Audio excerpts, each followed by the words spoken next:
आज एकीकडे महाराष्ट्राचे मुख्यमंत्री कोण होणार या संदर्भात संपूर्ण महाराष्ट्रभर चर्चा रंगलेली असताना शिवभूमी जुन्नर ज्या ठिकाणावरून छत्रपती शिवाजी महाराजांचं जन्म ठिकाण आहे त्या ठिकाणावरून अपक्ष निवडून आलेले शरद सोनवणे यांनी आज विविध नेत्यांची भेट घेण्यास सुरुवात केलेली आहे। त्यांनी अगोदर मुख्यमंत्री एकनाथ शिंदे यांची भेट घेतली आणि आता ते सागर बंगल्यावर देवेंद्र फडणवीसांची भेट घेण्यासाठी आलेले आहेत। खरं तर जुन्नर आंबेगाव या सगळ्या परिसरामधून आज छत्रपती शिवाजी महाराज पार्क दादरला मोठ्या प्रमाणात तुमचे सगळे समर्थक जमले होते। त्यात मुंबईचे रहिवासी होते, तालुक्यातले रहिवासी होते। मुख्यमंत्र्यांकडे देखील ही मागणी केलेली आहे की तुम्हाला मंत्रिपद मिळावं। आता सागर बंगल्यावर तुम्ही निवेदन घेऊन आलेले आहात मुख्यमंत्रीपदासाठी, काय तुम्हाला एकनाथ शिंदे यांनी सांगितलेलं आणि सागर बंगल्यावर काय मागणी करणार आहात? महाराष्ट्राची आणि अखंड हिंदुस्थानची अस्मिता, छत्रपती शिवरायांचे जन्मस्थान किल्ले शिवनेरी आणि मुख्यमंत्र्याचे एक अतूट नातं आहे, म्हणजे अस्मितेचं नातं आहे। महाराष्ट्राचे मुख्यमंत्री कैलासवासी यशवंतराव चव्हाण साहेब यांची आज पुण्यतिथी आहे। त्यांच्या सुद्धा स्मृतीला मी छत्रपती शिवरायांनंतर अभिवादन करतो। हिंदू हृदय सम्राट सरसेनापती बाळासाहेब ठाकरे आणि अटल बिहारी यांनी सुद्धा शिवनेरीला ज्यावेळेला प्रस्थान केलं होतं त्यावेळेला शिवनेरीला डोळ्यासमोर त्यांनी ठेवून आपण पाहिलं की सार्वजनिक व्यासपीठावर छत्रपती शिवराय आणायचं काम शिवशाहीने त्यावेळेपासून केलं। ज्या ज्या सभा झाल्या तिथं छत्रपती शिवरायांच्या प्रथमतः पुतळ्याला मानवंदना आणि मग शिवशाहीचं काम चालू झालं।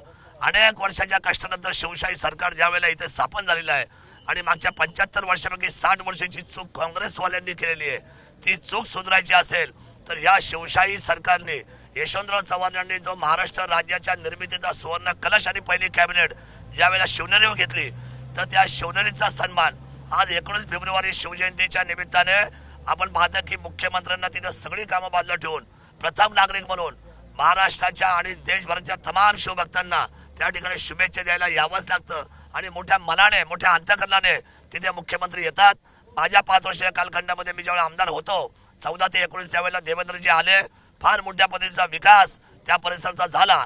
आज संपूर्ण महाराष्ट्राचे सातारा, सांगली, कोल्हापूर, विटा, संगमनेर, नाशिक, पुणा या सगळ्या भागातील नगर जिल्ह्यातील सुद्धा तमाम शिवभक्त इथं आलेले आहेत। याच्यापेक्षा जास्त करते आता सुद्धा शिवतीर्थावर आहेत।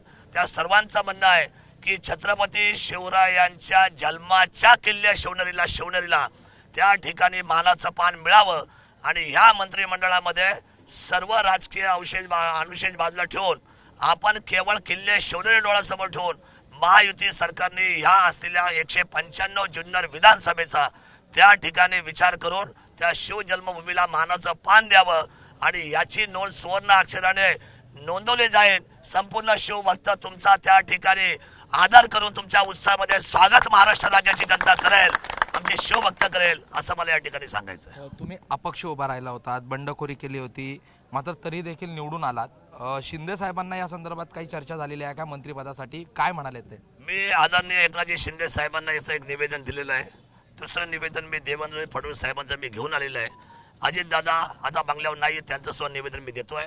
महायुतीच्या सर्व घटकांना डोळ्यासमोर ठेवून महायुतीबरोबर काम करण्याचा निर्णय माझा आहे, कारण मी महायुतीबरोबर गेले 20 वर्ष काम करतोय। आता तिकीट मिळाली नाही, हा ज्या वेळा पॉलिसी ठरली गेली की विद्यमान आमदार तिकीट, मला तिकीट मिळाले नाही, पण जनतेने सांगितलं की आम्ही सर्वसामान्य जनता हीच तुमचे तिकीट आहे आणि या जनतेने मला खरं खांद्यावर घेऊन नाचवलं आणि महाराष्ट्रामध्ये सगळ्यात जास्त लीडने अपक्ष म्हणून मी निवडून आलो। मला तमाम जनतेचे आभार व्यक्त केले पाहिजेत की त्यांनी मला निर्णय दिला। शरददादा, महत्वाचा विषय हा आहे, जर आता यांनी तुम्हाला मंत्रिपद दिलं नाही, तुम्ही अपक्ष उमेदवार आहात, पुढे काय निर्णय घेणार? माझा विश्वास महायुती सरकारवर आहे। या लोकांबरोबर मी 20 वर्ष काम करतोय, माझा प्रचंड विश्वास आहे। शिवरायांच्या नावाने शपथ घेऊन काम करणारं हे सरकार आहे, त्यामुळे छत्रपती शिवरायांच्या भूमीला 100% न्याय मिळेल। माझ्या मनामध्ये किंतु परंतु बिलकुल नाही। खूप खूप धन्यवाद। माझ्याबरोबर शरद सोनवणे जे या ठिकाणी आता सागर बंगल्यावर आलेले आहेत। जुन्नरला छत्रपती शिवाजी महाराजांच्या जन्मभूमीला मानाचं पान मिळावं आणि छत्रपती शिवाजी महाराजांच्या जन्मभूमीत शपथ घेऊन बनलेले हे सरकार आहे, त्यामुळे ते नक्की याचा सन्मान करतील आणि जुन्नरला मंत्रिपद मिळेल अशी आशा या ठिकाणी शरद सोनवणे यांनी व्यक्त केलेली आहे।